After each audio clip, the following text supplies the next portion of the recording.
approval of the minutes. Are there any suggested changes? I was good with the For me, I'm sorry? all good. All good, thank you. Moving on, I just feel like saying Steve Fiore here out of reflex, but construction change order report with Spearvine. All right, good morning, everybody. My name is Swaveen. Oh, I guess my video is not working for some reason. Okay, good morning. My name is Swaveen Nyirenda, and I'm the Project Delivery Services Manager taking over from Steve.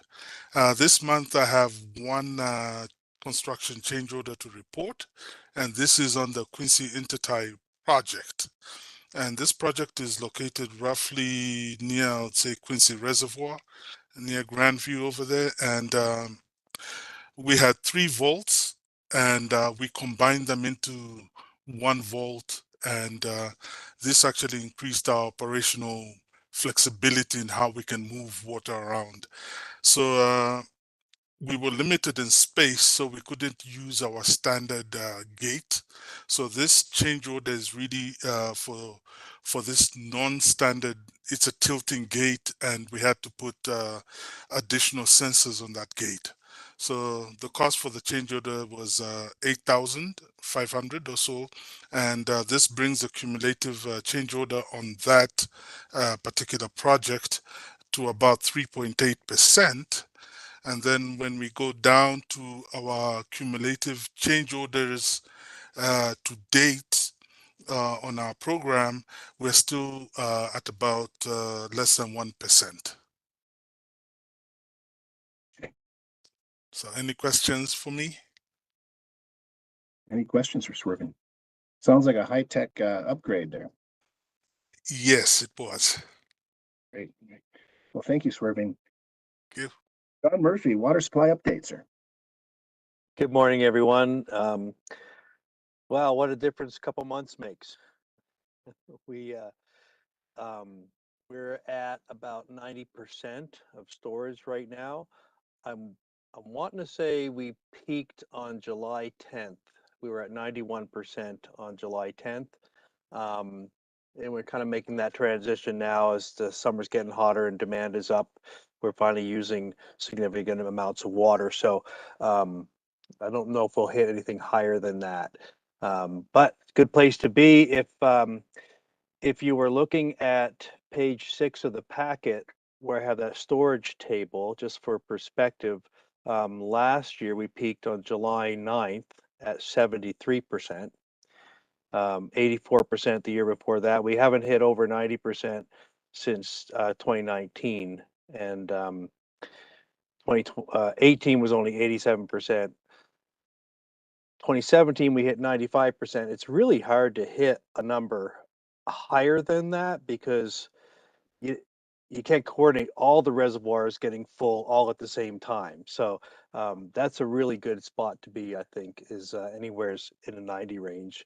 But we are running full bore into summer right now. The river has dropped a lot. There was no river call for since the rain started in May until about a week ago, and now we're sitting at like a 1909 call, which is still fairly junior. All of our water rights, our major ranch rights, are still in priority in the mountains, but the stream flow has come down a lot, so there's not as much water, so we're not getting as much as we might otherwise be in priority for, just because there's not enough water.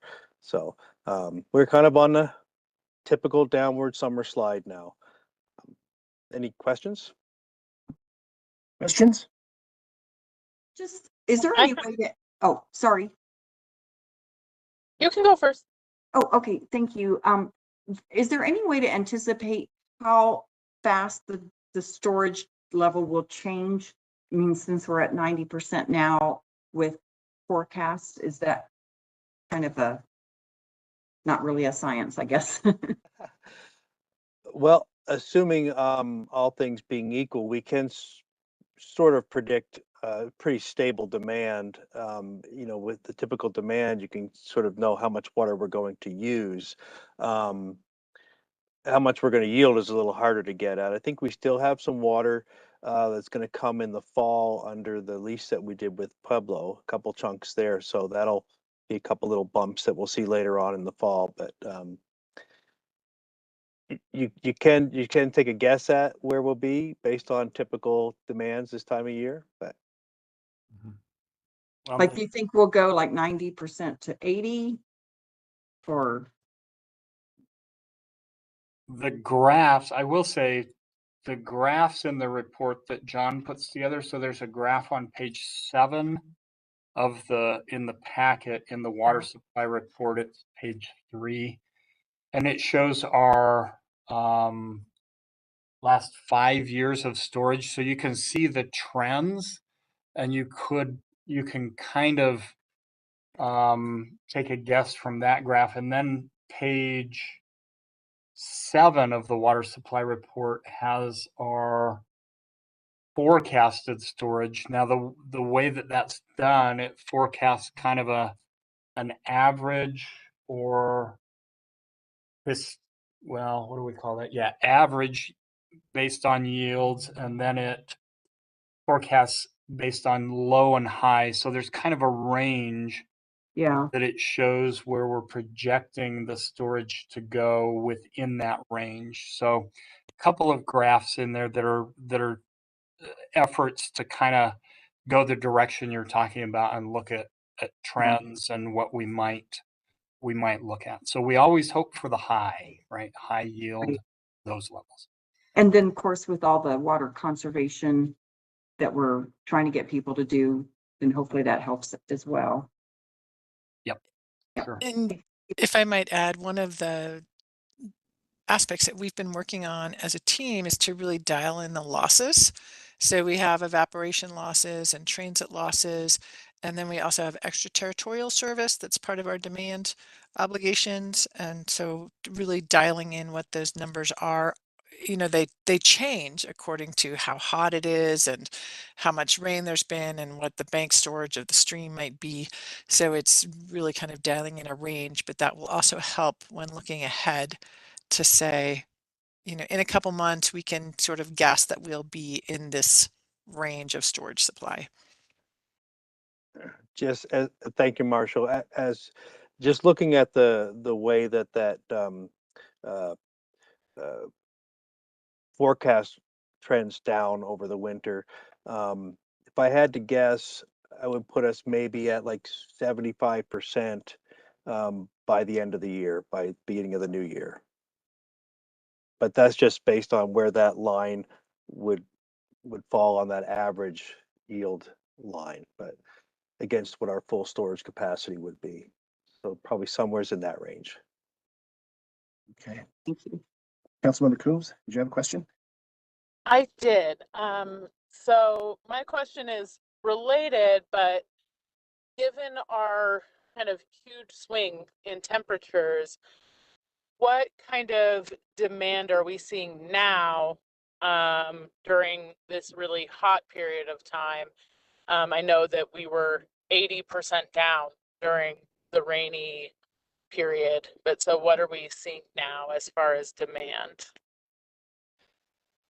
That's a really good question. So during June, for May and June, when we would be normally seeing demand come up, we were staying in that 40 million gallons a day range, which was significantly under what you would expect that time of year. We're just now getting up to like 80 million gallons a day, and typical for middle of the summer when it's hot and dry and everybody's watering will be over 90 million gallons a day. So I think we're still a little bit under what you know, a normal typical year would be.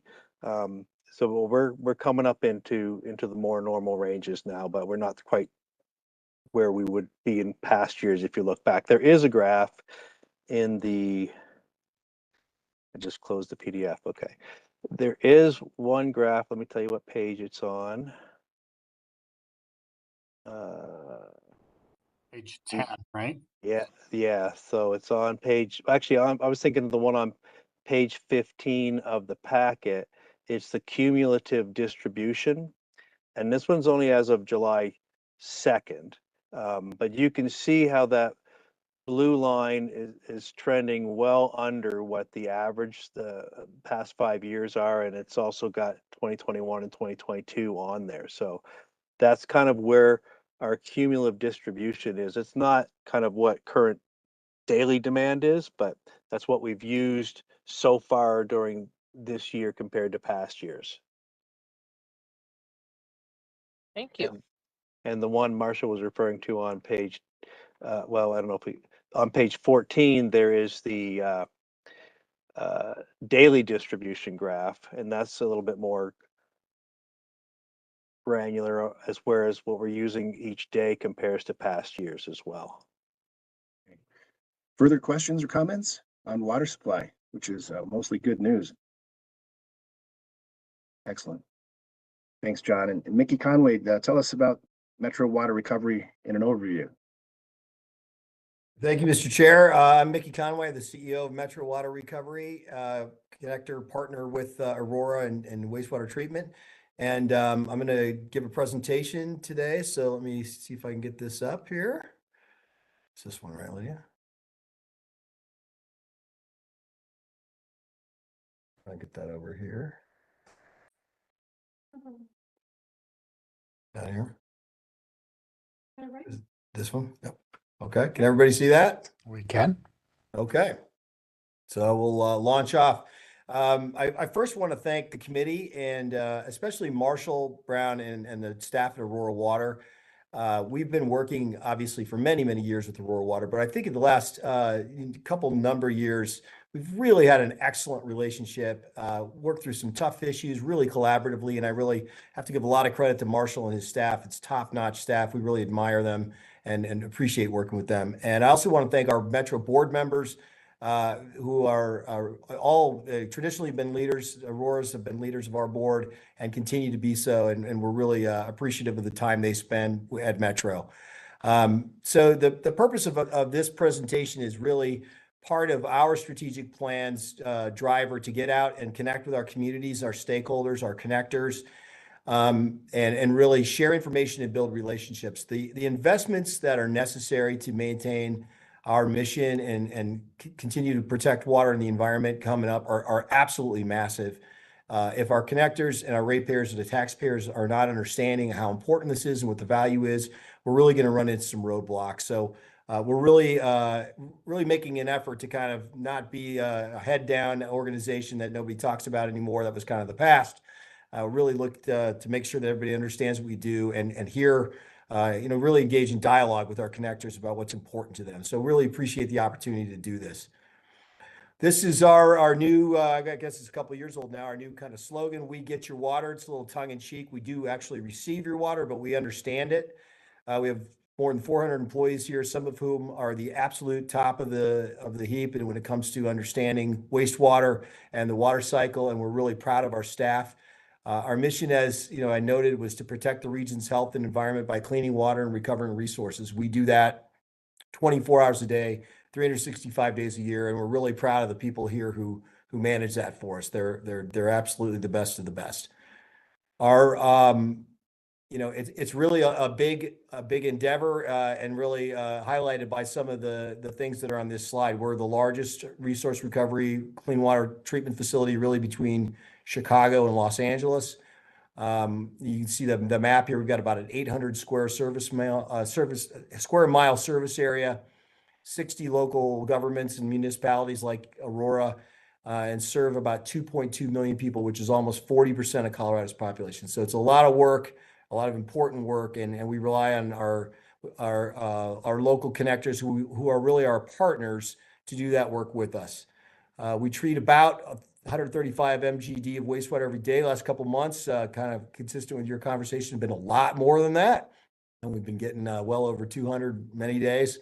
But we're able to do that consistently and safely at our two treatment facilities in Commerce City and Brighton. And since 1961, when we formed this group, and when I say we, meaning, the cities in the metro area got together and said, this would be a task that's better done together than separately. We've collectively invested billions of dollars into resources to make sure the South Platte and our entire communities are safe and clean. It's been an incredible success story, and it's all due to the partnership that all the connectors have that manage Metro. And when I say partners, Aurora, Denver, Thornton, Lakewood, all these cities, you are not just partners in Metro, you own Metro. And so the board members represent the entities at the policy level, give direction to staff to run this operation, but it's really an incredibly successful example of regional cooperation and something that we like to point out locally and nationally as a real model.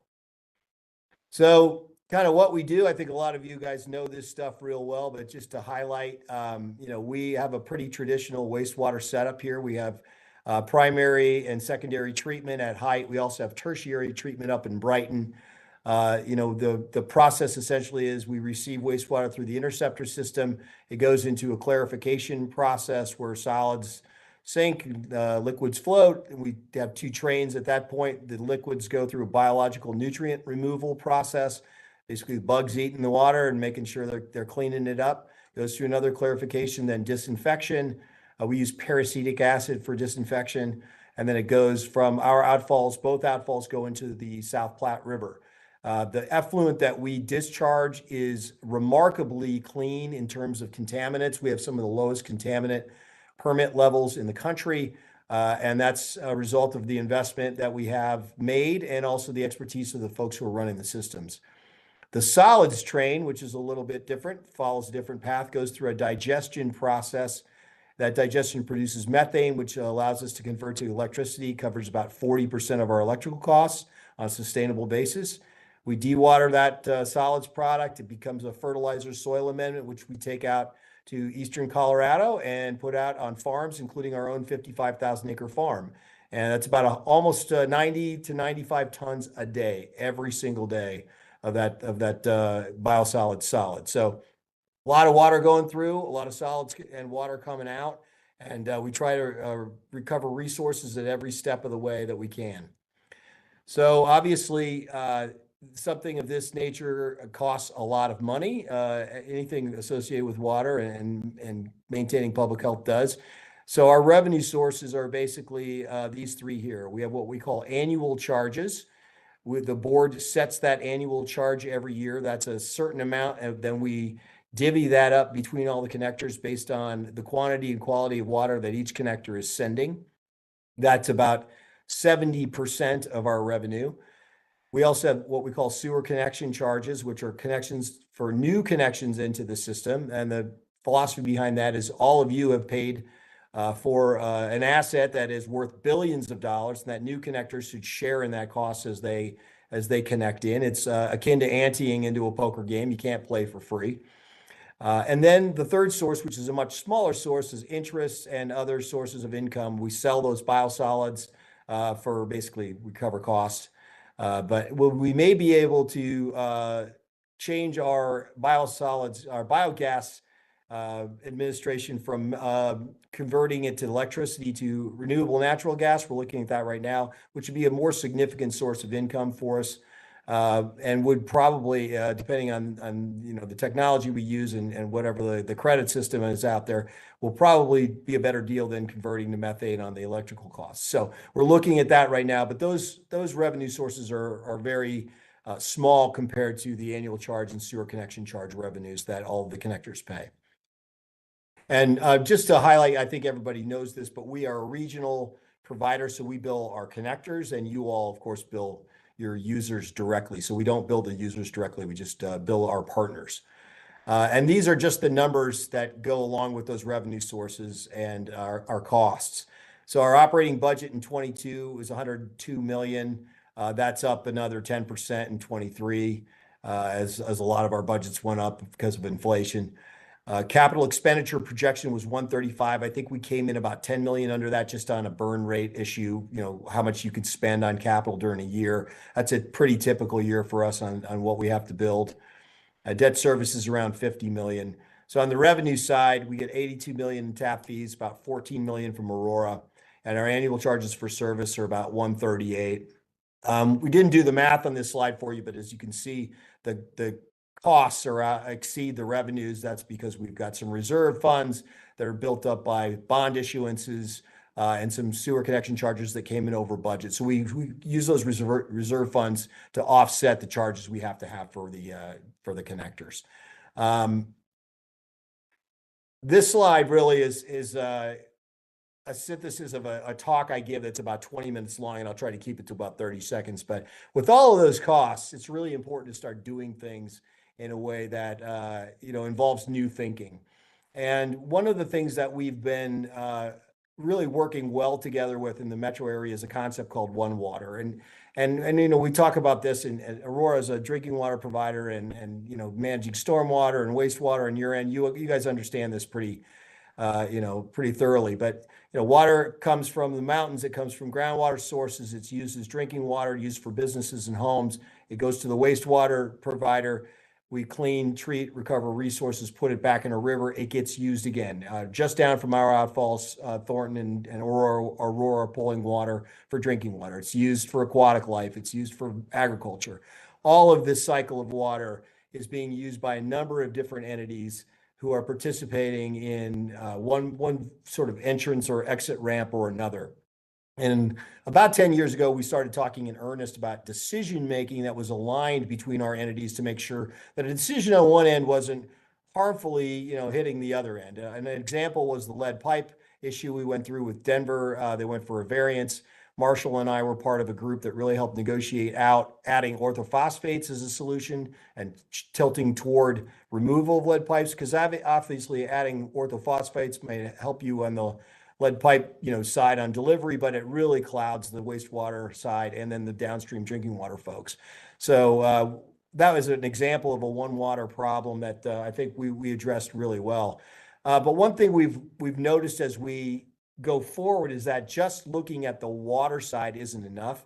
We really, as we seek solutions, have to look at all in the environment. And one of the drivers for that is clean water has costs, not just monetary costs, but effects in other areas of the environment.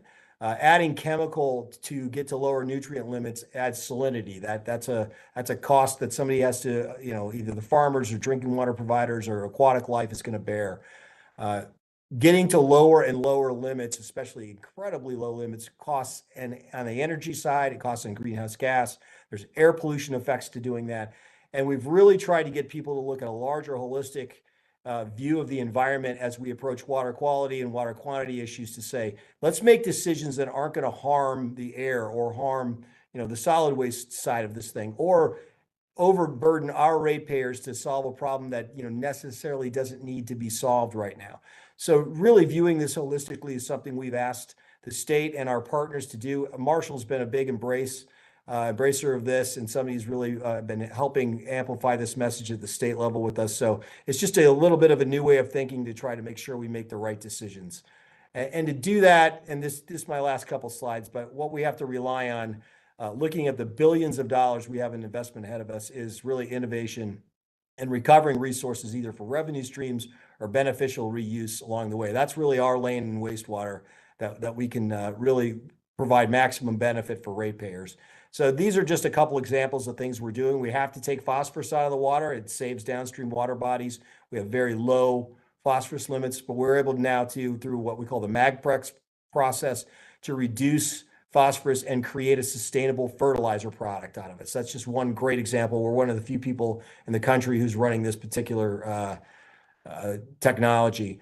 In addition, we have thermal energy in the wastewater. Wastewater is hot. You take hot showers, you have dishwashers, washing clothes. That thermal energy stays in the system, and we're looking at ways to extract that to be beneficially used. Right now, we're running a district energy system with National Western where they take heat out of the wastewater, and they're converting that to run a district energy system for cooling and heating. This is free, sustainable. Well, I shouldn't say free. It costs somebody to run their showers and dishwashers, but it's sustainable energy that comes through our pipes every single day. We've got a driver to lower our temperatures on the effluent, so partnering with folks in our communities to find projects that make sense to reduce the thermal load in the system is something that's really innovative. We're the largest. This will be the largest system in the United States. It's something that we're really proud of. So kind of at the end here, just what was the future for us and for all of our partners? Really, the big drivers are regulatory unpredictability. A lot of that is related to the second bullet, emerging contaminants. You hear a lot about PFAS now. These are, man-made contaminants that wastewater plants were not designed to remove. And so getting into the business of addressing man-made contaminants that are continually introduced into our streams is going to be a real challenge and burden on our ratepayers. What we're very concerned about is that if all the burden falls on the water side, that essentially the folks who pay for this, who are our good citizens, are going to be paying to be poisoned. The manufacturers are going to put, and distributors are going to put poison in our waters, and we're going to continually pay to take it out. We think that's not the right approach. We're aggressively hitting the national side on this. I testified at Congress a month ago. I'm out in DC talking to the folks about how to share these costs or have the right people bear these costs. But on the other side, we're looking at technologies to address it because that's what we do, and we're going to continue to do that. So regulatory, getting to zero, basically getting to perfect water coming out of a wastewater plant is going to cost a lot of money. That seems to be where the regulations are going.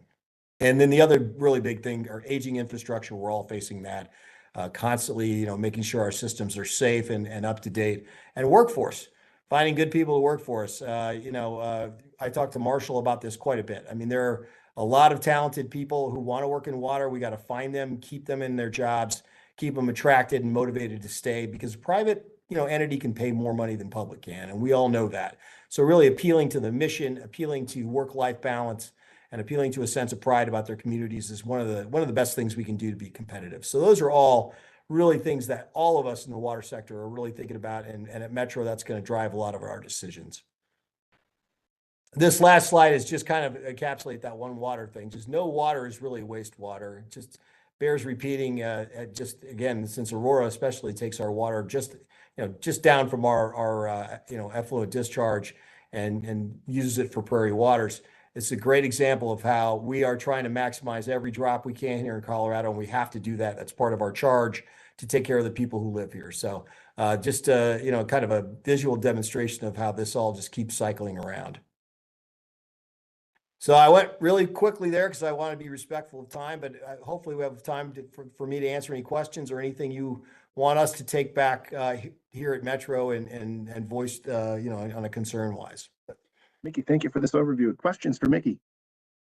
A couple. Yes, please, Councilmember Bergan. Thank you for the presentation. Where is the Magprex reactor located? At the Height facility, the Magprex reactor is located. You mean as far as like where it is on the stream? Where Location? Where is it? Oh, it's on the plant site, before the disinfection, portion of the plant. So the Magprex, in Brighton? That's here on the plant site. What's that? Oh, no, here in Denver and the Commerce. Oh, it's in Denver. Okay. Yeah. Sorry about that. And then, so this is kind of funny, but since you're taking the waste and making it into fertilizer, and you said selling it, shouldn't residents get to have free fertilizer because you're using our waste? So the Magprex fertilizer that we're creating right now is that actually it's not at a quality that we would be able to distribute. We're still working on tweaking that process, and it's being composted, which is beneficial in the compost process because it does speed up composting. Future use of that once we tweak it to a Class A product could include, use by our connectors if the board wanted us to do that. So that we did have a program in the past that allowed everyone to use the biosolids fertilizer when it was Class A. And we did have people that one of the challenges for us is we have a secure site. It's not very easy to get on and off. So distribution becomes hard, like people picking it up. It's not very easy here. But that's something we did in the past. It's something that as we build towards a Class A product, we could probably do. Okay. And then lastly, on the PFAS, we had discussions just as city council in terms of the lawsuits that are happening, class action. So I would assume you're probably pursuing that as well. We are, yes. As a matter of fact, we're going to be speaking to our board this month about the multi-district litigation in South Carolina. We also have the good fortune of being located right next door to Suncor. And Suncor used firefighting foam, the AFFF that's got the PFAS in it, and has a plume under our, location that does include PFAS. So cleanup costs related to that, we're going to seek as part of this suit. So the answer is yes, we're pursuing all legal avenues that we can to ensure that our ratepayers are compensated for costs that we're going to incur on PFAS. I will tell you, as a former practicing lawyer, I'm not super optimistic that we're going to get dollar for dollar what we're going to spend after the lawyers take their share and the manufacturers do their dance. But we're gonna hit it as hard as we can. Well, thank you very much. Thank you. Councilmember Coombs indicated she did not have a question. Mickey, you indicated there was quite an enormous amount of biosolids produced on a daily basis, and a lot of that goes out east. How is that transported? Truck, train, both? Yeah, it's transported by truck. I think we have about 20 truckloads a day. So we do have truck drivers on site. They pick up the finished product, they take it out east, and then it's spread with our spreaders, so we can control the rate of spread and make sure it's safe and pursuant to regulation. So we actually have machinery that helps spread it for the farmers as well. See, thank you. Well, thank you for this presentation on your critically important work. It's very interesting. Thank you. Thank you. I think I want to make sure how do I de-share that? I think you're done sharing. Oh, I'm done sharing now? Okay, good. Okay. Yep. Thank you. I really appreciate it, everybody. You bet. Sarah Young on reimbursement for Majestic Commerce Center agreement. Yeah, good morning, everyone. I'm actually going to kick it over to Daniel Pershing, who is the gentleman on our staff who does an excellent job coordinating and helping negotiate these agreements. I will mention this one is a bit more complicated than some of our other agreements. I'll stay on for any other questions you might have, but Daniel is going to take it away. All right, thanks, Sarah. Yeah, let me go ahead and share my screen. And yeah, this is a bit of a fun one, so I'll do my best to walk you through it. And if you have any questions, Sarah and I can go ahead and handle those as well. So let me know when you can see my screen. Awesome. All right. So a little bit of history here. We sent a letter to developers back in 2019 with the intent to define major or regional facilities, because again, stormwater is a bit unique. Past reimbursements have gone over upsizing a pipe from like a 16 to a 24 inch, and with channels, it's just not feasible. And so we have this intent to define major facilities and how we're going to reimburse these major facilities. And so that was a letter sent out in 2019. Majestic sent a letter or a memo from Right Water engineers going over reimbursement methodologies specifically for their site. Majestic is a little bit unique in that when we created our master plan, they were not annexed within the city of Aurora. They were part of the county. And so after they did get annexed, they were looking for reimbursement. And so we had not accounted for them within our master plan. And so we kind of helped walk them through this whole process of how we were going to reimburse for some of these projects.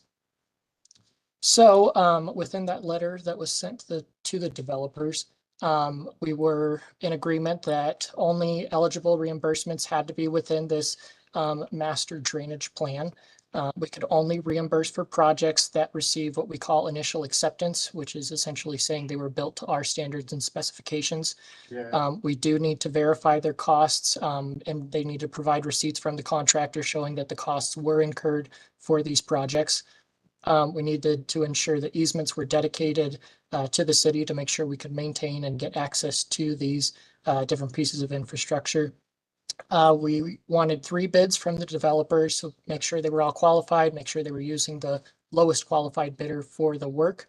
And then any change orders for the eligible costs needed to be approved by the city, and that would be prior to those change orders, or prior to that work being conducted, we needed to approve those change orders. So within the city master drainage plan, we included both Mile High Flood District master plan and our 20-year capital improvement plan. As I previously mentioned, the Majestic site wasn't within our 20-year capital improvement plan because they were part of the county at the time. So we relied on the Mile High Flood District master plan for reimbursement of this particular site. So here is part of the master drainage plan for reference. Here is 26th Avenue and Piccadilly, so you can kind of see no markers here for the Majestic site for projects identified. So within this master plan, we tried to prioritize projects based on different risks that they impose, for example, life safety or road overtopping, or any other agreements that we had, such as IGAs. Within this 20-year capital plan, we established criteria for reimbursement for various different stormwater projects. And so this included a decreased pond and channel cost. So we would only apply the reimbursement to the structures. Excavation would have been viewed as part of the site development, and it's difficult to reimburse excavation and how we would, determine if it was part of the channel or part of lot grading or stuff like that. So we only applied it to the structure and not excavation. Channels were viewed as a low priority outside of that 20-year plan. And then culverts would have been reimbursed at zero cost for a new road. Again, no imposing of the public or traffic or anything like that because it's all new construction. However, if it is an existing road, it would be reimbursed at 50%. And so here is part of that master plan and projects identified. I do have a little bit better graphic on Bluebeam here. So again, Majestic is this red development. Here are 3 different projects that were identified within the Mile High master plan. Project 1 was for this regional pond. Project 2 is for the First Creek channel preservation and stabilization. And then the other project was for within 26th Avenue. Some box culverts were installed crossing 26th Avenue. 26th Avenue was an existing road at the time, so I'll go through kind of the specifics for costs within that. Again, here are the 3 projects that were identified and the costs that were identified by the Mile High Flood District Master Plan. For the pond, they identified $2 million. Channel preservation, you can see there is that excavation cost and structure cost. We would not be reimbursing for the excavation, only the structures.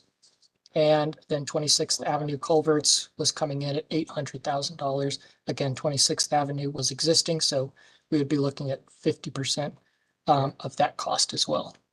It's just the charter. So here goes into a little bit more specifics on what we would be looking at reimbursing for these projects. Structures max of $700,000 for the channel improvements for First Creek, up to 50% of the costs for the 26th Avenue culvert, again, because it was an existing road. For detention, we would be looking at 50% of the costs as identified in Mile High's master plan. And so a max of $1 million for that portion. And then we included 20 to 30% for soft costs. And additional items, and this is standard for any of our reimbursement agreements. This would be a 20-year fixed term for the reimbursement. No previous fees would be eligible though for this particular reimbursement.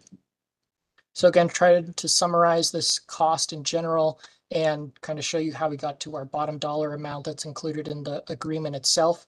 This includes those 3 projects and the 20% soft cost, getting us to a maximum eligible amount not to exceed $2.1 million.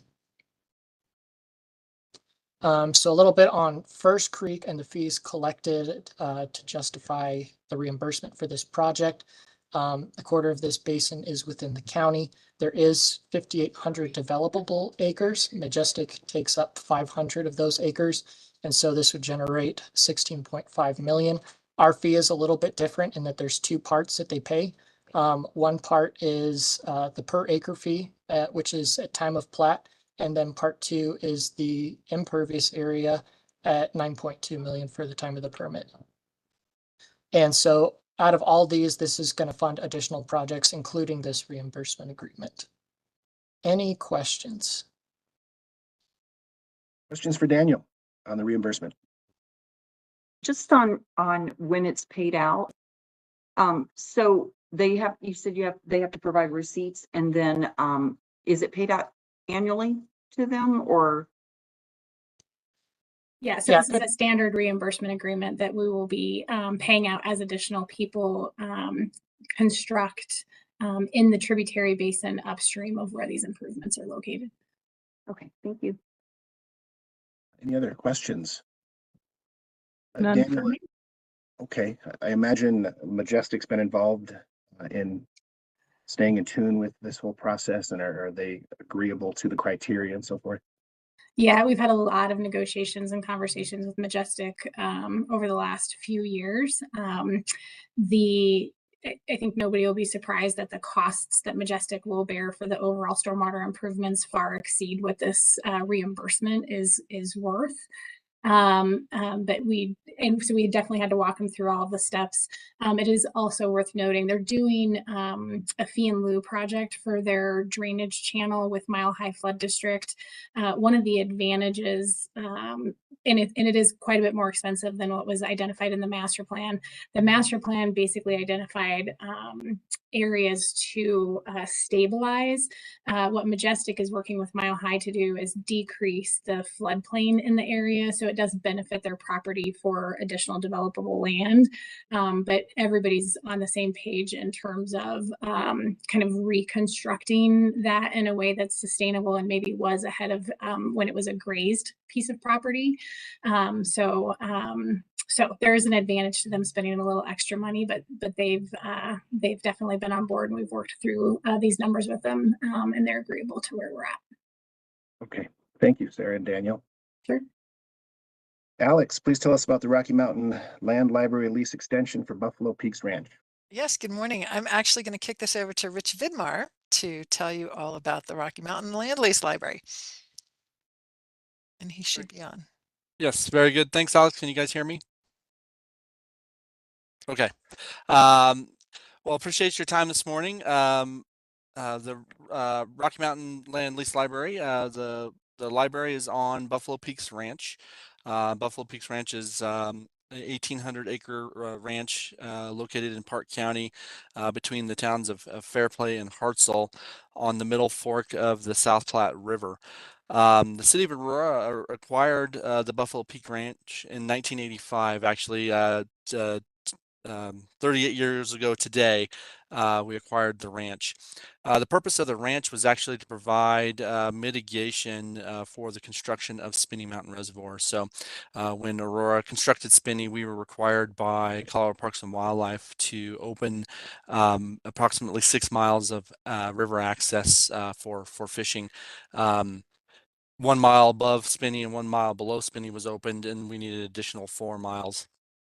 Which Buffalo Peaks Ranch provided. So that's the reason why we have the ranch. In the early 2000s, the water department started looking at opportunities to utilize the ranch and what can be done there to manage the ranch. We looked at a lot of different alternatives, solar farms, wind farms, and nothing seemed to quite fit. But we were approached by the Rocky Mountain Land Library to maybe utilize some of the buildings on the ranch for a land library. The city council in 2013 approved a lease with an initial 5-year term and then a 5-year extension for the Rocky Mountain Land Library to kind of investigate the feasibility. And then the lease contemplated, if feasible, a 45-year extension of that lease. So we are running up against the term of that second 5 years, and we are asking council to extend that lease to additional 45 years to allow Rocky Mountain Land Library to lease the property and develop the library out there. So some of the benefits to the city are they will manage the land for us, improve buildings, open the ranch up to the public and for public involvement and kind of continue the heritage up there. They're looking to develop the library up there to basically connect the land to the history of Colorado, the history of the area. So they've developed a long-term plan, which includes about 50 different points, ranging from things that are very simple to things that are more long-term to develop the library on site. So So that is the question today in terms of does council wish to approve a resolution to extend the lease for an additional 45 years? Questions, Richard? Have one. Yes. Councilman Bergan. Is 45 years is a long time. Is that typical that we do such a long land lease? I mean, things could happen in 45 years. Yes, and that's a very good question. So the requirement for Aurora to open the land for fishing is actually a 99-year requirement starting in 1980. And so we will have that requirement for open access for Buffalo Peaks for the entirety. The thought about the longer term is Rocky Mountain Land Library is putting together basically the funding for seeking the funding to develop that, and so having a longer term lease allows them to show that they are making good use of those investment type funds that they're getting into the property. So giving them that longer term lease will allow them to basically attract that funding to do what they're trying to accomplish out there. And Marshall, you may have some other thoughts on that as well. Well, is there a provision that, I mean, you know, I'm talking, it would be very rare, but if something happened where they were not able to continue their program, I would assume there's a provision that we would. That is correct. Reversion. So if they are not performing under the lease, all the improvements that they've made onto the property become property of the city of Aurora. So Okay. if they abandon, the land reverts back to us, and we would take ownership of all the improvements that they've made. Gotcha. Yeah. Okay, thank you. Yeah, that's a really good question. That was one of our big concerns when we first entered into the lease was the land library 10 years ago was a bit of a new idea, a new concept, and there wasn't a lot of certainty. So what we did is constructed the lease in 2 5-year terms to see if they could get things going and be successful. We were careful about the terms and conditions to make sure that the city was protected and didn't really have any risk associated with it. And then after them demonstrating for the 2 5-year periods what the viability of their plan was, it kicked into this 45-year extension to be able to let them take it to the next level. So they've actually done a really good job out there. I think so. Probably 5 or 6 years ago, we actually stopped by the ranch on the water tour. So I think Françoise, you've been there. I don't think At least twice. a couple times. Okay. I don't remember Steve or Allison if you guys have had the chance to go by, but we probably need to within the next couple of years add that as a stop again on the water tour, show everybody what's been going on. They've been doing a good job, and the lease is very beneficial actually to us, the city, and to the land library. It's been a fantastic partnership. Thank you. Further questions? Is it okay, council members, if we move this forward? And I probably should have asked on number 4 for the reimbursement to move that forward too. Is that fine? Okay. Yes to both. Thank you. Thanks for that presentation. Yep. Thank you. Michael's going to show us now how we're all going to save money on credit card fees through processing water. Good morning, everyone. We are going to go over, the credit card fees. So next slide. Thank you, Greg, for helping me out here. All right, so our current model, the way it works is that last year, in 2022, we spent $1.4 million in payment processing fees. A majority of that was credit cards. So $1.46 for qualified credit cards, or basically debit cards, 2.45% on non-qualified credit cards, like travel cards, rewards cards, and we were getting utility discounts because Aurora Water was absorbing all the fees, as well as 30 cents per e-check and ACH. So again, we were paying for all those fees. So next slide. So what we want to do now is move towards a convenience model. It's more of a hybrid model, which I'll explain here in a minute. So what's going to happen is all credit cards, residential accounts over 86,000 accounts will be, if they make a credit card payment, will be charged an additional $1.95 convenience fee. $7.95 will be charged to all non-residential accounts. So again, irrigation, commercial, multifamily, But if any customer that uses e-check transactions will remain the same, and Aurora Water will absorb those fees. And that will continue at 30 cents per transaction. Next slide, please. So the cost savings of customers that, instead of having to account for the $1.3 million that we paid last year, they can now make those payment that we pass those costs on to the customers. But the great thing is the customers can switch to ACH and still avoid those credit card fees. The customers, if they use a check, they don't pay the fees. And last year, Rural Water paid $64,000 in e-checks and ACH. So there's still cash options that are still available to our customers, as Western Union, which is a $1 fee, which has always been the case. They can still come into the cashier's office. And when we open SEAM, there will be a payment kiosk at SEAM as well. Again, just kind of perspective of what it looks like. These are the average bills in June of last month. The average bill is $93, $574 for irrigation, the $1,000 for multifamily, and about $1,500 for commercial.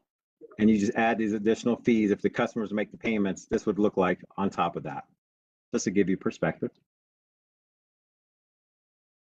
And so again, earlier I said it's a hybrid model. We're kind of following what Colorado Springs and Parker Water does. Denver Water has a complete absorption model, and those are their fees that they pay currently on behalf of the customers, 25 cents per e-check, 1.48%. Parker Water, if they absorb the current 38 cents per check in ACH, but they have a convenience model of $4.50 for all credit card fees. And again, CSU has the same hybrid model, where $1.85 for residential and $5.85 for commercial, but they absorb the e-check as well. So we're following the same types of models. And then of course, this will be effective October 9th.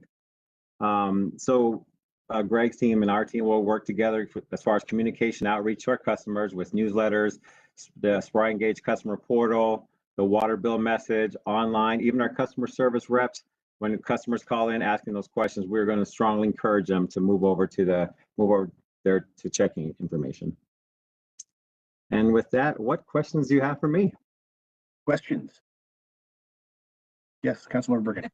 Okay, so I'm old school. I pay my water bill via the phone.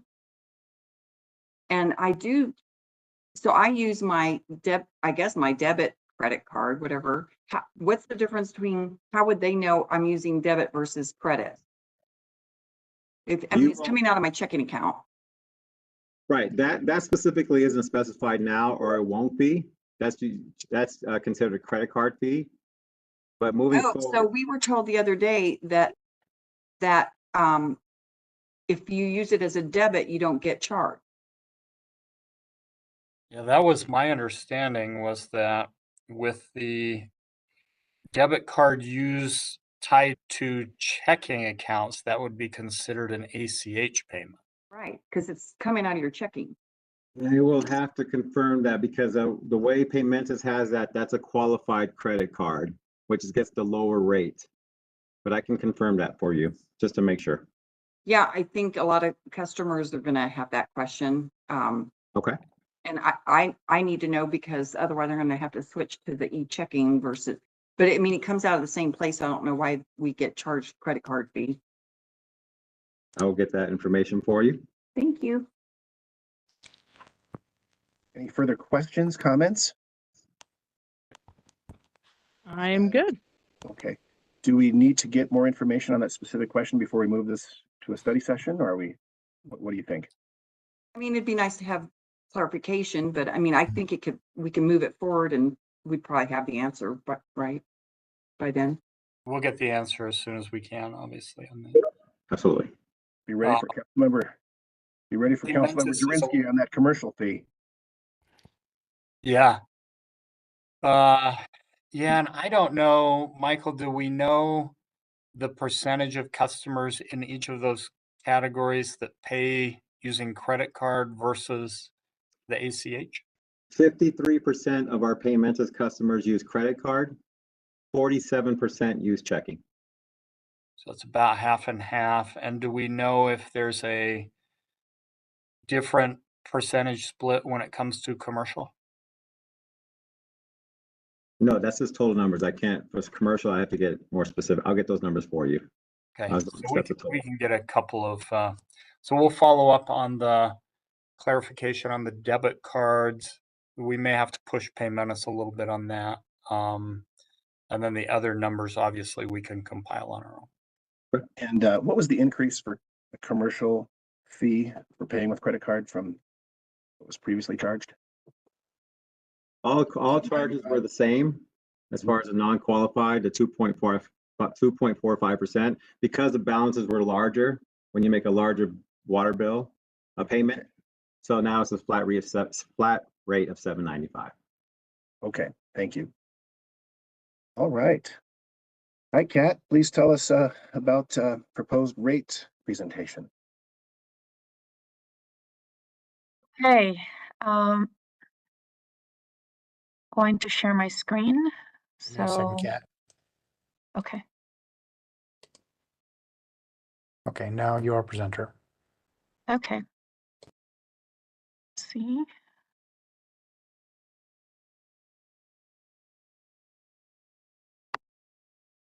Can you all see my screen okay? Yeah. Okay, let me, this box over here. Okay, so I'm gonna go over our proposed water and sewer rates, stormwater for 2024.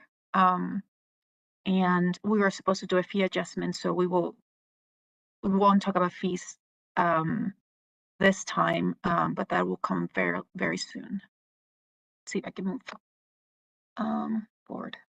There we go.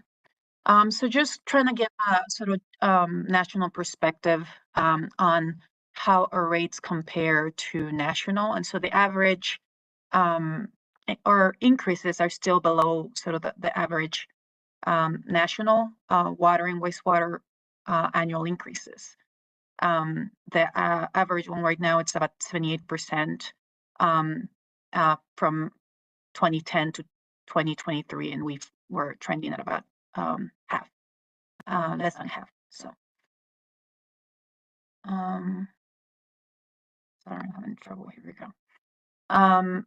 The other thing that I wanted to bring up here is just do a comparison of how we did on water rate increases this year or last year, implemented this year, compared to peer cities. And so we were on the lower end of that. We did a 4% increase, water rate increase. We had proposed a 5%. We ended up with a 4%.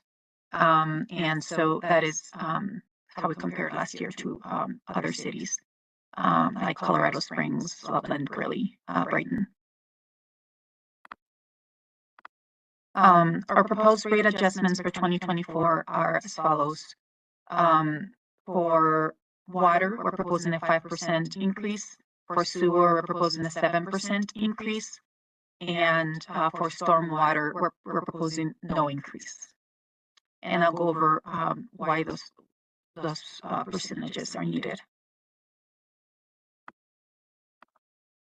So what's the driving costs? We do have a five-year CIP that's $1.4 billion, and that's combined water and wastewater. Since last year, we've gotten 145 in additional capital expenses, and some of the driving costs are the average hourly wage in Colorado rose 10%. The cost of services purchased by contractors have risen over 20% since last year. Reinforcing steel and structural concrete prices have increased by 14 and 11% since 2022. And obviously supply chain issues continue to plague the construction industry. Inflation is another one, as well as we all know. Inflation has increased 13% since 2020. Capital costs have increased overall 24% since 2023, are projected to increase 24% from 2023 to 2024. And of course, our projects can be delayed to maintain the level of service. And so whatever's included in the CIP is everything that's essential. So moving on, other driving costs, we've talked about PFAS already. For Aurora Water, PFAS has increased in our yearly expenditures 66%. The impact is estimated an additional $2 million per year due to the granulated activated carbon and the frequency of the changeouts. So GAC has increased from last year to this year from 300,000 to 500,000. And due to the PFAS regulations, our change out has tripled. And so we're expecting that instead of changing it once, we'll have to do that three times. And so that itself, it's just $2 million per year. Natural gas costs have increased 58% since 2022, electricity costs as well. And of course, purchase to storm 6% since in 2022. And they've told us that the increase for metro water recovery will be 7% in 2024. And so that's pretty straightforward. It's timely that Mickey had his presentation, so you all know what that entails, and that is that percentage increase that they'll pass on to the partners. And so I mentioned that $1.4 billion CAP. So here is a breakdown of system improvements versus system development. As you all know, system improvements means that any projects that provide additional source capacity, storage capacity, transmission pipeline capacity for our current water system, and so just basically maintenance. System development is paid by the development community, and it's not included in the rate increase. And that means that the projects will address that will address growth are paid by the development community. For the CIP, the majority of it, as you can see, is for system improvements. Where does water revenue go? Rates and fees for the drinking water treatment facilities. They also support weekly, quarterly, and annual water quality monitoring and reporting. And then, of course, water infrastructure, which is approximately $1 billion. And the 1.4 includes wastewater as well. So the $1 billion is strictly water. So here's operating revenues and expenditures. And so this is a chart that Fernando developed that really shows where costs are going. As you can all see, the purple one here is capital costs, and this is really driving the majority of the expenditures. Our O&M is pretty straightforward. I mean, it does increase over time, but it's not really what's driving the majority of these costs. Our debt service and future expected debt service also is slated to increase, of course, to make sure that we're able to complete our CIP. And then these two lines are showing our retail revenues with increases. And then the flat line is existing retail revenues with no increases. As you can see, where there's no way that we can achieve what we've slated to do without rate increases.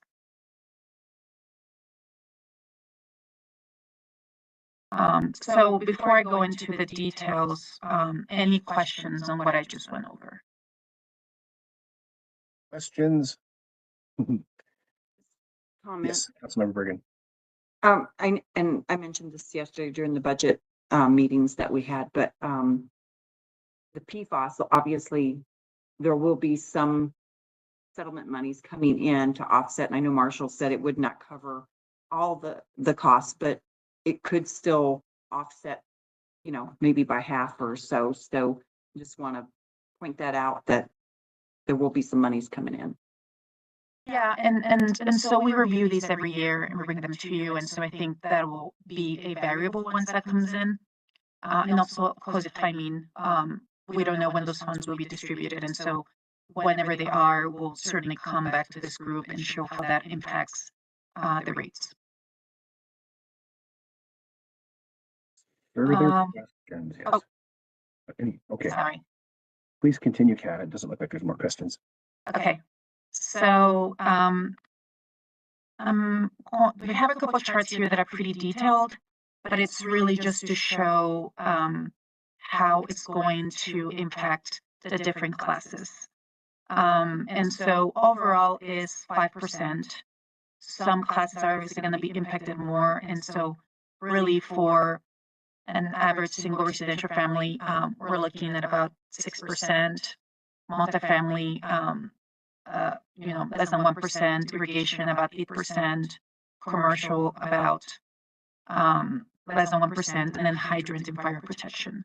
And so the average that we're looking at is 5%, but this is the ways that it's going to impact the different classes. I have a question on this. Yes, Councilmember Bergan. So when you say 6% on single family residential, does that incorporate the different tiers? Because if you're in tier 3, 2 or 3, you're gonna, the rate goes up.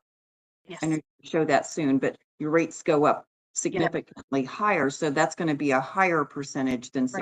Right. Okay. Yes. Yeah, so this is an average. And so I'll show a different chart. I think it's the next one, sort of a bell curve where you will see how that's going to impact. So let me see if it's the next one. No, so it's a further one, but I'll go forward and show you. So here it is. So here is the water bill. And so you will see, since we have the different tiers for the 0 to 5, the 5% is going to be also include the service fee. And so what they will see will be the 68 cents, which is only the service fee. And then as you go past that 5,000 gallons, then you will see the different impacts on the different bill distributions and the impact. And so to your point, this is what it will look like. So obviously, the more water you use, the higher one. We just looked at an average, but this is how it's going to hit. So you will see that the sort of middle here is around the 15,000, and then it just sort of goes up there. So I will go back. On that last chart, I will point out that the axis on the right side where it was listing percentages, those are not percentage increases, those are percentages of our customer base. Right. So nobody's going to see an 80% increase on their bill. Right. Yes. It's just how out of the pool where it's hitting. So yeah. Thank you, Marshall. So going back, here are the part of what I talked about. The 5% includes the monthly service charge as well. And so here we're showing for residential, commercial, multifamily, and irrigation will have a 7% service fee increase. And so here you can look at sort of the existing cost, the proposed one, the difference, and then for irrigation customers as well. Sorry. And then the lower you can see it by volumetric, the difference.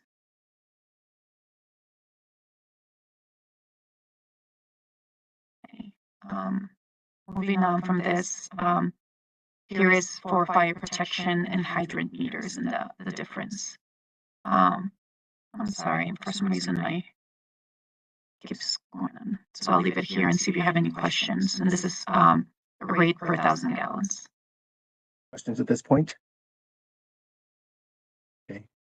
And if I could add the hydrant meters, those are just temporary water uses will be contacted. We limit who can take water out of a hydrant meter. They are primarily for temporary construction needs. And for a few reasons that rate had gotten a little bit behind and needs to increase the most significantly out of all of them, but those are all temporary type uses. Okay. Please continue, Kat. Okay, thank you. And so here's what I had mentioned, how the water rates will impact the different tiers. And so this is the existing cost for 0 to 5,000 gallons. And so the proposed fee, the difference is 0 in terms of the rate. The service fee, of course, will be the 68 cents we mentioned. And then going on for the different tiers, how the impact will usage, the cost will impact usage, or vice versa. And this is consistent with our multi-year phasing plan, which included the no rate increase for the first 5,000 gallons.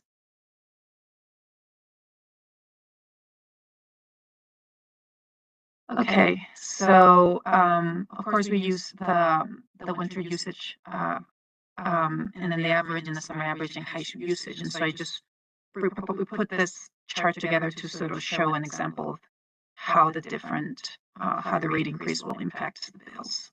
And so for users of 5,000, we're looking at just the service fee difference, and an average user will be about $1. And then summer usage, we're looking at $5, and then high usage, the difference. So, any questions on this chart? Questions on this chart? Please continue, Kat. Okay. So we talked about this bell curve already, and so you'll see the highest impact on the higher users, and 0 to 5,000 will just be the service fee. And so sewer and stormwater increase. So of course, capital projects and debt requires ongoing revenue adjustments. Metro water recoveries rate increases, they've shared with us, will be 7% for 2024, which is why we've done is just mirror the cost, and then just pass that down to our customers. They're slated 6% in 2025, and then 5% after. Of course, that changes every year, but that's what they've shared with us. Another thing that we need to keep an eye on that will obviously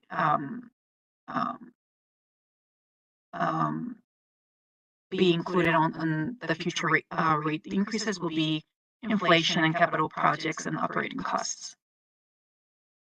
We have a plan of sewer capital projects for 2023 to 28, and then the total CIP for sewer only is 246, with 118 in system improvements and then 127 million from development. Some of the projects that we have for in that CIP are the first Creek Interceptor, Sand Creek Interceptor, and then the Senna Creek Interceptor. Where does sewer revenue go? Most of the city's sanitary sewer lines are aging. Maintaining and rehabbing these is a key area for us. Metro water recovery, wastewater treatment is an essential and mandatory function of Aurora.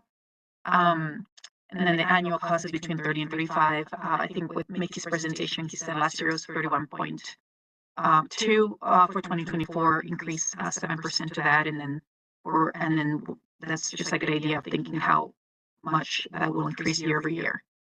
And then of course we use revenue for general maintenance to maintain water distribution, wastewater collection, stormwater, flood infrastructure, and all of the other services. And so using the proposed sewers, 7% and then storm 0, this is how it's going to impact the residential, commercial, and multifamily class. And so this is the existing rate, the proposed rate, and just the difference.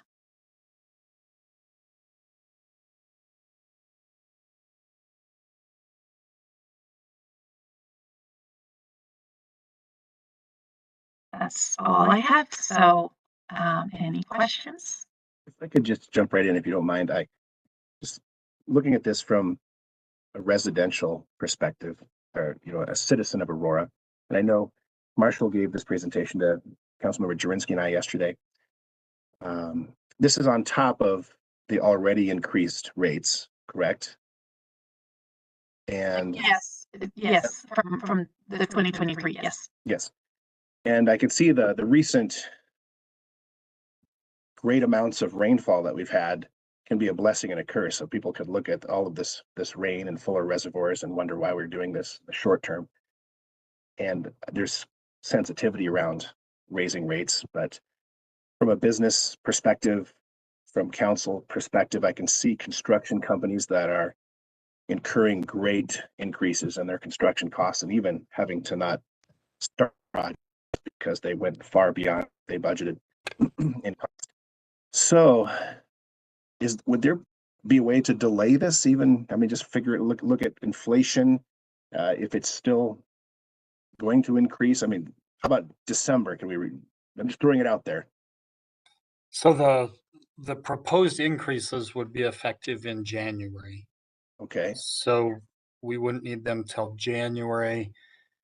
The same inflation, those same project costs and all those complications are what are driving our need for the rate increase. The delaying beyond January, theoretically we could, but there would be, I guess I would say, consequences if we chose to do that. So one choice we would have would be to delay some of our own projects.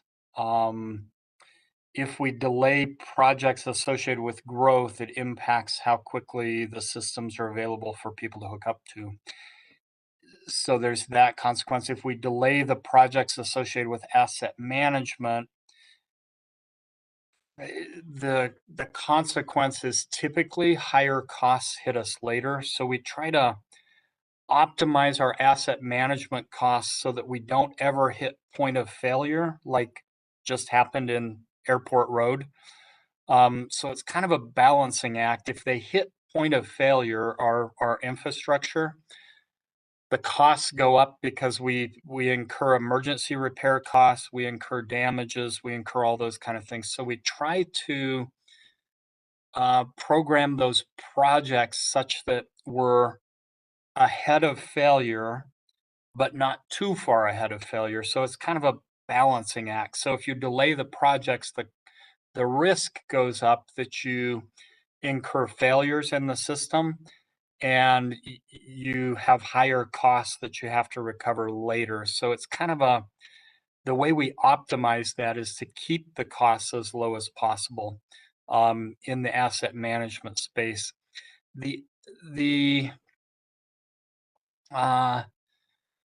fee increases are definitely bigger this year than the requested rate increases. We've seen all of our costs go up. Pretty much all of our costs have gone up more than 5%, yet we're able to have put things together to only request a 5% rate increase. So that's pretty good in the rate side. The fee side, really the choice we would have there would be to slow projects down, which would limit where and how we could grow. Okay. Councilmember Bergan, you have a question, I see. Yeah, I mean, I'm very concerned about the fact that we just had a rate increase. Now we're proposing another rate increase. I understand, all of our costs going up and all that, but from an optics perspective with our residents that are already themselves experiencing utility, costs that are astronomical, their property taxes are going to be a shock when they get their property tax bill. I know mine's going to double, which is, it's already high. So, I think it's a little bit premature to do the rate increase. So I don't know how we would be able to delay this, but that would be more in line with what I would be comfortable with. What about our outside entities? I mean, we are giving water to outside entities, Sterling Ranch. I know, that we have agreements that are about to expire with them, but we give to some of the other outside entities, and yes, we charge them, 1.5 times whatever, but why not charge them more to offset some of these costs? And then also, because we had all this rain and we are telling people to not have turf, convert your lawns, new development, no turf, isn't that affecting our revenue stream? So, you're saying we have to have rate increases, but yet at the same time, we're telling people conserve water, which actually decreases our revenue. So it's like this. It's a big balancing Yeah. exercise. You're absolutely right. So the outside contracts, most of those were put in place years ago or decades ago, and so Could Yeah, we like Roxborough, I don't think we can do anything about it. right, or Sterling Ranch? I know you asked me some questions about that. The way those contracts are all written, almost all of those contracts are tied to our own rate increase. So one negative of an additional negative of not doing a rate increase for ourselves is none of those contracts go up in price either. So not only do we not recover the revenue we need from within our own service area, but none of those other rates go up, and we're obligated by those agreements to continue providing service to them at the prior rate. So that's another consequence. It's not a huge bucket of money, but it's not totally insignificant either, because they are pretty much all of them, not every single one, but pretty much all of them are tied to what we do with our own rate increase. What about WISE, those agreements? WISE is tied to our rate increase. So there's no way to, so those are forever, like indefinite agreements? Until they either, some of them, the Sterling Ranch Dominion agreements do expire, Right. but they have set. Negotiate or say, no, you don't get any more water. And that's one of the things we've told Sterling Ranch, because they've come in Dominion a couple of times and said, hey, we want longer terms. And we've said, well, if we're willing to have the discussion, but here are the things that we need if we're going to renegotiate. So rates has been one of the points of discussion in those discussions. I'm not going to call them negotiations yet, but WISE is another one that we have been approached by those South Metro entities, and they want to renegotiate the WISE agreement. Now, full transparency, one of their big negotiation points is they want the rate to go down. And we've said that's a non-starter. We're not going to talk about your rate going down. There are some things we may have to do to the rate depending on where they take Denver's water, whether it comes through our system or not, may affect the rate. But we've said we're not lowering the rate. We're still needing to recover the same rate revenue base that's associated with the Aurora pieces of the water delivery. So, so we're sensitive to that. But right now, all the agreements are tied to the agreement. We're legally bound by what's in the existing agreements, many of which predate all of us. But we have been having some discussions with some of those contracts over the last few years, and we're very sensitive to the rate piece. Okay, and on the sewer infrastructure, I know, 7% increase in the sewer, but are we ready to actually do those capital projects next year, or are they forecast to be done in, 3 years from now, 5 years from now? Because why are you putting the burden on the, rate increase if the project isn't even going to start for next year? Yeah, the projects that Kat highlighted in her presentation are fee-related projects. So they're tied to growth. All three of those are currently underway. So they've started, we're in construction, and they're in areas where growth has already started to occur. But is that, okay, so I'm confused. Is if it's growth, then it's connection fees, right? It's connection fees, Okay. yes. What about just the 7% sewer rate That's increase? strictly Metro Water recoveries, Oh, right, that we have to pay. So we're just passing it out to the you're customers. just passing that one on. Okay. Yeah. All right. Okay, thank you. I think Councilmember Coombs has her hands up if she could sneak a question or two in there. Yes, thank you. So just on this, I'm not going to say it's a question. It's more, I guess, a series of comments and responses. I'm open to the idea of for if we're renegotiating rates, asking to raise percentage of our rate that's paid by Sundberg. That's very reasonable. And I would be open to saying for all future negotiations percentage that we're asking of outside users who try to come to us for water. I do think we would also look at, are we requiring those folks to follow all of our conservation measures? I believe we are, but I think that's an important piece of those negotiations. But in general, on the conversation around this, right, we have our own infrastructure to maintain, as well as Pat talked about the cost of treatment of the water. You know, it's obviously difficult to ask for people to pay higher rates, but they pay much lower rates than most people in most places, including throughout the state where we have, you know, the water issues that we have. So I think it's really important that we, as a council, even though it can be difficult to take that decision, that we're taking the long view. We're not going to delay infrastructure projects so that we have to do a 10% increase another year just because we want to avoid doing a 5% increase now. We've seen how that impacts our neighbors when they've made those decisions, where they just delay, and then they have to do a higher rate increase later, and it's generally worse in terms of the impact on the customers and the backlash to do those massive rate increases one time than the consistent slower rate increases. So I just want to express, you know, my support for taking this slow but steady the more responsible approach for us to take. Okay. Thank you, Councilmember Coombs, for that perspective. Councilmember Bergan, question again or comment?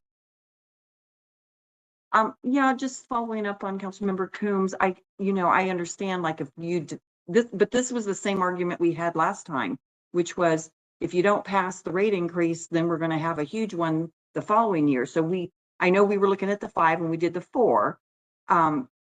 But the argument was if you do 0, then next year is going to be this huge one. Well, here we are. And now we're like literally just the following year asking for another rate increase. So it just seems like next year we'll probably be asking for another rate increase, and the year after and the year after. And that's my concern is I understand all the costs are going up, but I don't know. It just seems, is there a better way to do this that maybe is a little bit easier on our residents? And I think staff like they're going to continue to be rate increases. They would just be, you know, again, smaller on an annual basis versus each time we delay, then we're going to have to make for it. So I don't think staff said there will be a rate increase next year if we do the 4% this year. I think they said, like, if we don't do 4% this year, it's going to be more next year. Right. Wasn't there a time in the past where we did them every 3 years? But steady. yeah, so a couple things to clarify.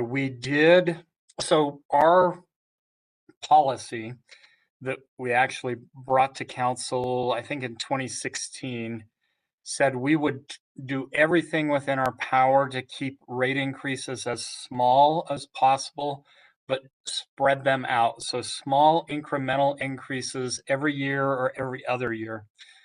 We have had times where we've done an every other year increase. So we won't be bringing likely a 1% increase request to council because it's not worth the effort to implement a 1%. We would likely wait a year and do a 3% the next year, for example. We've done that some in the past.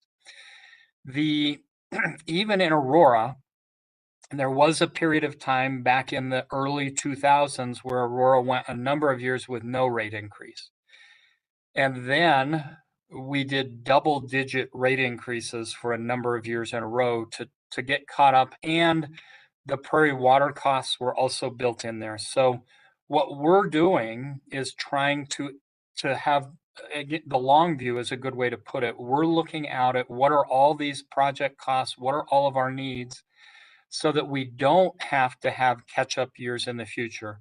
And just to quantify, when we say, hey, if we didn't do a 5% this year and we saved that for next year, the cost of the impact to the utility of doing that would be a 0.5 to 1% additional rate increase next year on top of whatever we may have programmed or planned for next year. So we're forecasting a 5% rate increase now over the next few years. So we've got a 5% that we're looking at already for next year.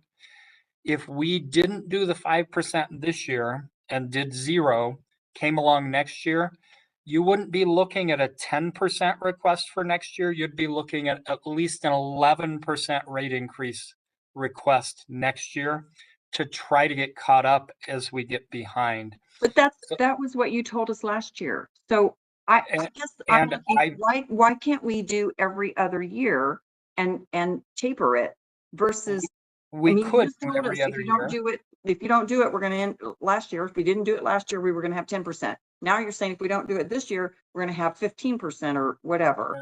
11. The cost of deferring or delaying these small incremental increases, there's a cost that the utility ends up bearing associated with those deferrals.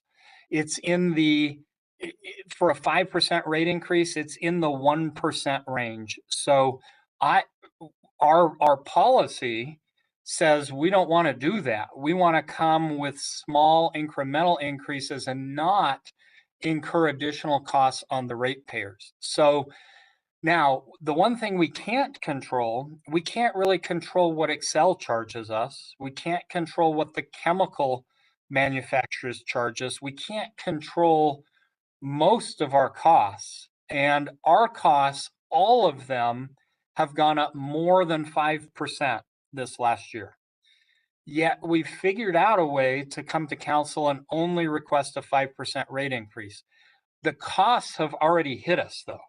So if we don't move forward with the 5% rate increase, we already know enough that next year, that 5% is going to turn into roughly a 6% plus whatever else we would need for next year, which right now we're forecasting another 5%. Good news on this, if there is any, our rate increases are lower than the inflation in the market. So the utility, all the folks in the utility are doing a fantastic job taking frankly, we've got some costs that have gone up 100%. We're figuring out a way to manage within the utility to roll all those cost increases into a 5% request, even though our increases have gone up between 7 and 100%.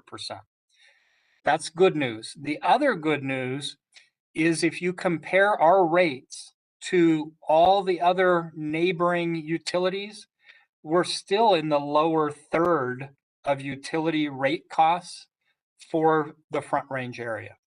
So I just think from an education perspective, you need to tell the public you will have a rate increase every single year. It just won't be gigantic, but you need to, they think we just had one, so no one is expecting one this year. So I think we have to be honest and say, you will be seeing rate increases every single year. That's a very fair point. We can absolutely change our messaging to be consistent with that. So we will do that. Thank you. And I think the messaging, if you're okay with it, will still include that we're going to try to keep those annual increases as small as possible. But talk about annual increases. We'll do that. Everyone is making good points here. Kat, did you have a quick comment? Your hand was raised, or did Marshall cover it for you? Yes, he did. I was just going to say that compared to our peer utilities, we're in the lower third still. Okay. Yeah. Well, Kat, thank you for that presentation. Thanks for willing to bring these tidings to us. I know they're not always popular. And with any of us. Yeah, that's true. I suppose we ask if we bring this to study session or we want to try and delay it. What should we do? We would request that we go to study session. We will adjust some of the messaging as was suggested for sure. Okay, yes, Councilmember Bergan.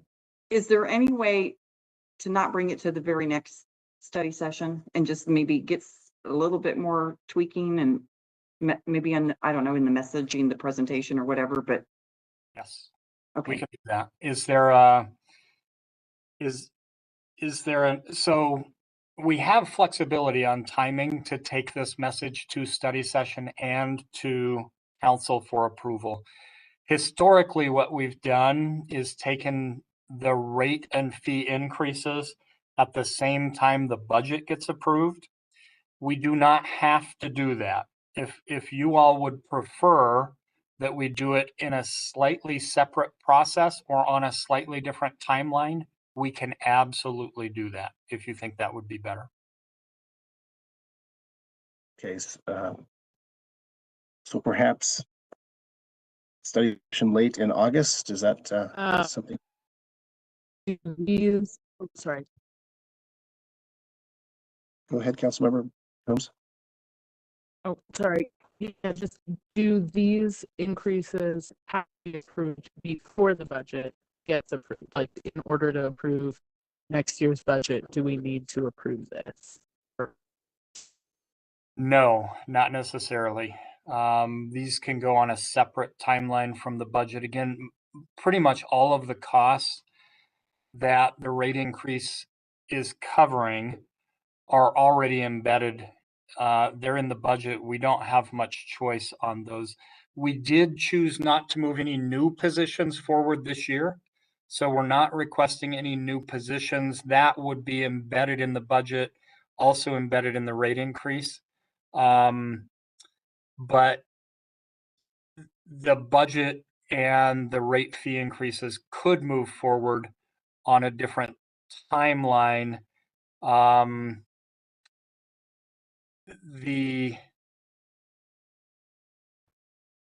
can't think of anything that would be a problem with that. In our next meeting, policy meeting, can we determine when to bring this to study session? That'd be okay? Yep. Okay, fantastic. Thank you, everyone. And speaking of, let's see, miscellaneous matters for consideration and our next meeting, Casey and Marshall, I might need your help. I think in 1 month's time, we're going to be on the water tour. We are going to be on the water tour, so we had suggested that we shift the August meeting to a different date and take the committee out to the new SEAM facility and give you a preview. We would do a big grand opening, big tour thing probably in the October timeframe, but take the committee out there and give you all a preview, have the meeting out there and show you what we're up to out there. Was the thought in August, but earlier. Okay, and we're still trying to hammer a date down on that? No, I have it. I think we have a consensus for August 10th at 1 p.m. Okay, So thank we'll you for meet that. there and do the meeting and a tour. Fantastic. Let me just double check. Yes, I see it in the calendar here. Thank you for that. Of course. So August 10th, SEAM, and we're going to combine a meeting. Is that correct? Correct. Yeah. Wonderful, wonderful. So August 10th, everyone. I got it. Thank you. Well, thank you, everyone. Thanks for being willing to go over a little bit longer and enjoy this beautiful day. And can I say something?